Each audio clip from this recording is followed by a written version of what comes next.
Yes, dear student, the second lecture in the lesson ecosystem, and today's topic is community. So we are going to discuss about the community and some characteristics of community. Clear हुआ? So first of all, we are going to discuss the bird community. Clear हुआ? Now the bird community means group of organism. This is a group of organism. Group of organisms. कैसे organism? The group of organism of different species. The word is here. Keyword is the different species. Means that the group of organism of different species, कई different species के organism that live in a common area, that live in the common area. Suppose that this board is a area. So the group of organism of different species कहाँ पर हो? Present in a live in a common area which are interrelated. एक दूसरे से interrelated हो और एक दूसरे से interdependent हो. क्लियर हुआ? तो वो कहलाती है कम्युनिटी. क्या कहलाती है? Community. Group of organism of different species which live in a common area. कहाँ रह रहे हो? किसी कॉमन एरिया में रह रहे हो, आपस में इंटर रिलेटेड हो और आपस में इंटर डिपेंडेंट हो. आपस में इंटर डिपेंडेंट हो, उसको क्या कहते हैं? उसको कहते हैं कम्युनिटी. क्या कहते हैं? Community. It is a natural aggregation. It is a natural aggregation.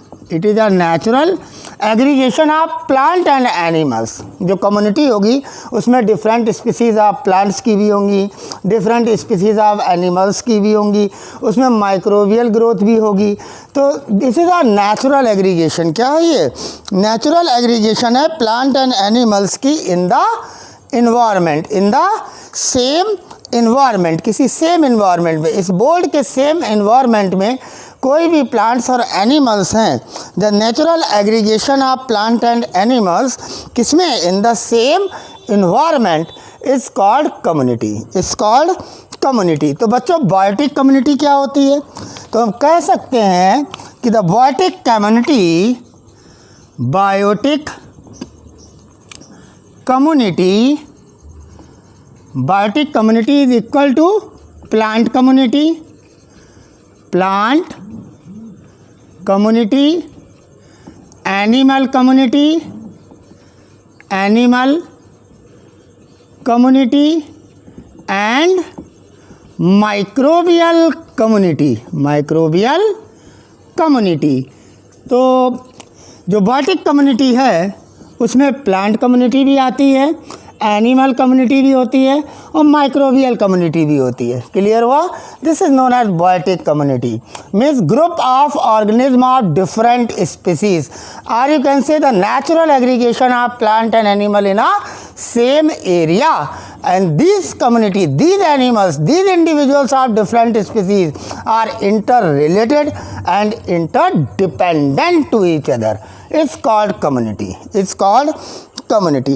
Now we are going to discuss the topic characteristics of community. The topic is characteristics of community. So heading is the characteristics of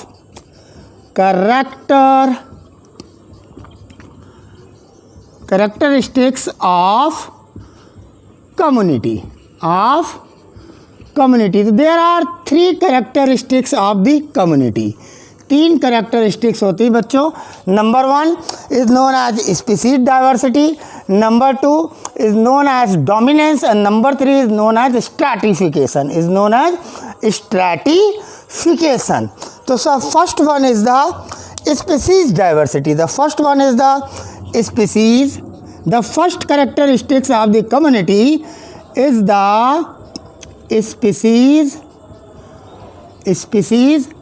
diversity. Species diversity. कैसे define करेंगे इस species diversity को? Means that there are different type of population, there are different type of population और you can say species found in the community. तो कह सकते हैं different type of population, different type of population, bracket में लिख दीजिए species. क्या लिख दीजिए? स्पीसीज। तो डिफरेंट टाइप ऑफ पॉपुलेशन और species found in the community, found in the community is called species diversity, is called species diversity. And this species diversity is depend upon what? So many factors like altitude, like climate, like soil nature, or you can say type of soil. Clear हुआ? Now size of area, size of area पर भी community depend करती है। Clear हुआ? तो there are some factors on which the community, the species diversity depend. Size of area, number 1, size of area, number 2, पहला size of area, number 2 type of area, and number 3 is we have already discussed type of soil, types of soil. Then number D is climate, and number E is altitude. So different type of population of species, population bracket में species in a community, is called species diversity, is called species diversity. Then what these species diversity depend upon what factors? Size of area, type of area, type of soil, climate and altitude. So these are the factors on which the species diversity depend. Means that the first characteristic feature of the community is the species diversity. Now we move to the second characteristics of the community is known as dominance. As the word indicate dominance, as the word indicate कि the species, the highest number of individual of a species in a community is called dominant species, is called dominant species.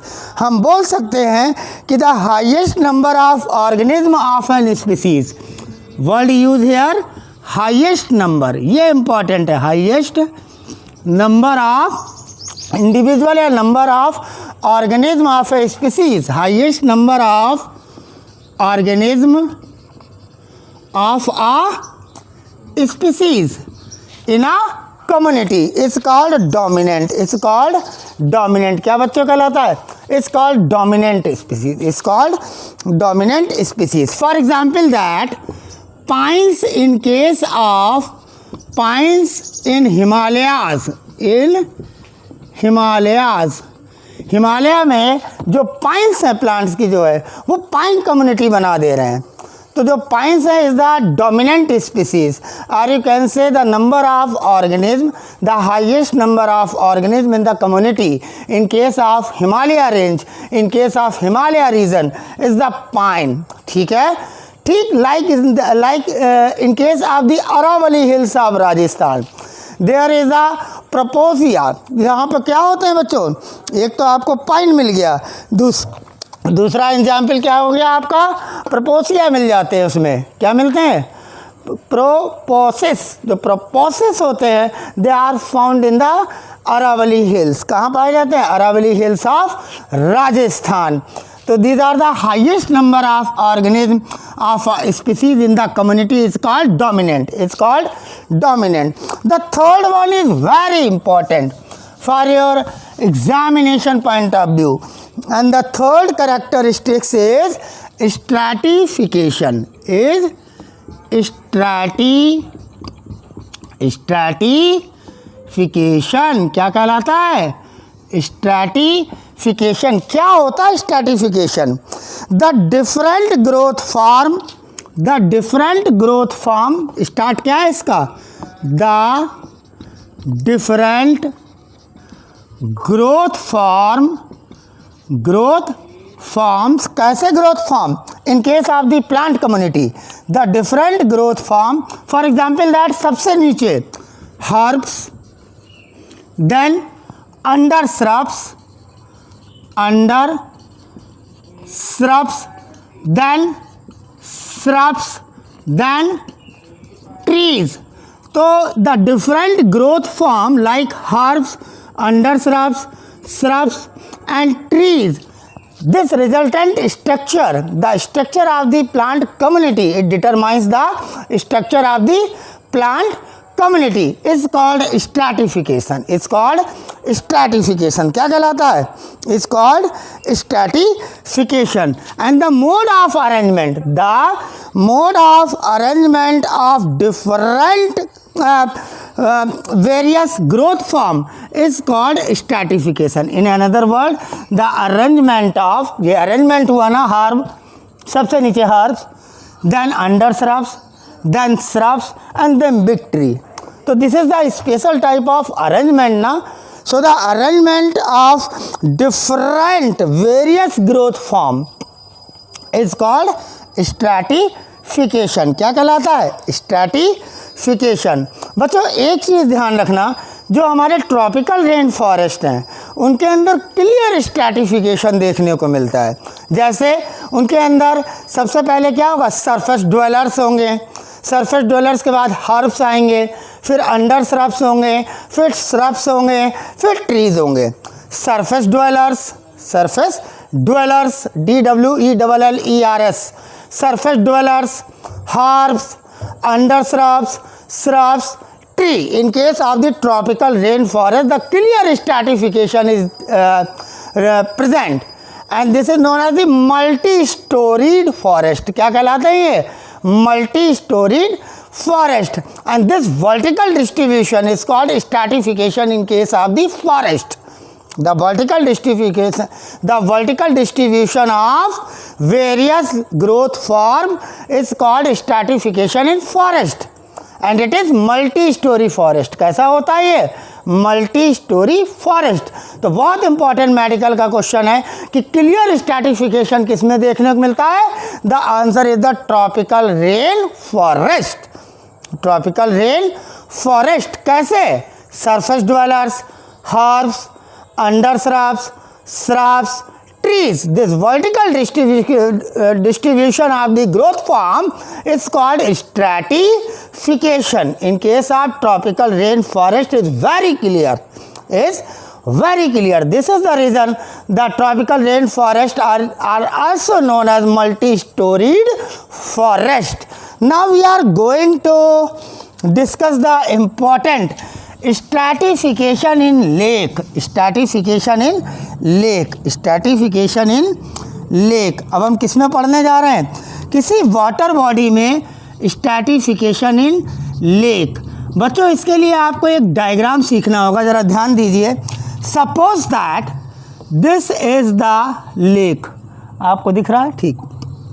This is the lake. बच्चों ये lake है, clear बात हो गई. और ये lake का वाटर है, ये मैंने वाटर बनाया. This is the water of the lake. Now there are, यहाँ पर बच्चों 3 आपको जोन दिखेंगे. एक जोन ये वाला जोन है, ये वाला जोन, ये जोन, इसको कह देंगे हम लोग लिटोरियल जोन. क्या बोलेंगे? लिटोरियल जोन. क्या कहलाएगा? लिटोरियल जोन. एक्चुअली में जो स्ट्रैटिफिकेशन बच्चों लेक में होता है, this is based on the need of light. The zonation of stratification in the lake is based on the need of light. और वहाँ पे 3 जोन देखने को मिलते हैं. एक littoral zone, then the second zone is known as, suppose that मैं यहाँ पे सन बना दे रहा हूँ. This is the sun, this is the sun, and the second, these are the light rays. The second zone is this, जहाँ तक light पहुँच रही है मीन्स दैट मैंने इसको रेड लाइन से बॉर्डर कर दिया. Now this zone is known as बच्चों लिम्नेटिक जोन. क्या कहलाता है? Limnetic zone. और इसी लेक में वो जोन जहाँ पर लाइट नहीं पहुँच रही है वो क्या कहलाता है? This zone is known as profundal zone. मैंने ब्लैक से लिख दिया, लाइट नहीं आ रही है. Profundal zone. नीट का बहुत इम्पॉर्टेंट क्वेश्चन एक है कि पॉन्ड इकोसिस्टम में, जो पॉन्ड नेचुरल इकोसिस्टम है, उसमें कौन सा जोन एब्सेंट होता है. Now the first important question of the NEET is the profundal zone is absent in pond. Which zone is absent? Name profundal zone where light does not reaches. जहाँ पे light नहीं पहुँचती है, light does not reach, light नहीं पहुँच पाती है. लेकिन पॉन्ड में ये जोन क्या होता है? एब्सेंट होता है, because pond is not too much deep. Clear हुआ? But in case of the lake there are three zonation based on the need of light: littoral zone, limnatic zone and profundal zone. बच्चों जो littoral zones होता है, these zones are present on where? Bank of the lake. कहाँ पे होते हैं? किनारे पर. जहाँ पे कैसा होता है? Very shallow water. जहाँ पे क्या होगा? Very shallow water. बहुत कम वाटर होगा. These are marshy land. कैसे लैंड होंगे? जो लिटोरियल जोन है उसमें कैसी लैंड होगी? मार्सी लैंड होगी. पहली कैरेक्टरिस्टिक्स, वेरी सॉलो वाटर होगा, बहुत सॉलो वाटर होगा, और रूटेड वेजिटेशन पाया जाएगा. This is all important point for littoral zone. Clear हुआ? क्या लिटोरियल जोन में होगा? Very shallow water, second one marshy land, and third one rooted vegetation is present in case of littoral zone. Now second one zone is the limnetic zone. कौन सा zone है? Limnetic zone. Means that it is the zone, और you can say it is the depth of the lake water where the light is reaches. जहाँ पर light पहुँचती है. अगर light पहुँच रही है तो फोटोसिंथेसिस हो रही है. मीन्स दैट इस लिम्नेटिक जोन में phytoplanktons, suspended plant, submerge plant होंगे. दिस लिम्नेटिक जोन, जो लिम्नेटिक जोन है, जहां आप देख रहे हैं सनलाइट पहुंच रही है जिस जोन तक लेक की डेप्थ में, वो कहलाता है लिम्नेटिक जोन. क्या कहलाता है? Limnetic zone. जहां पर क्या होंगे? जहां पर फाइटोप्लैंक्टॉन्स होंगे, सस्पेंडेड एंड सबमर्ज प्लांट्स होंगे. Now the third zone is the profundal zone. Now important one, where the क्या एब्सेंट होता है? प्रोफंडल जोन किसमें एब्सेंट होता है? In case of pond ecosystem, but it is present in the lake ecosystem. तो profundal zone बच्चों वो zone होता है जहाँ पर लाइट नहीं पहुँच पाती है. अब जब लाइट नहीं पहुँचेगी तो वहाँ क्या होंगे?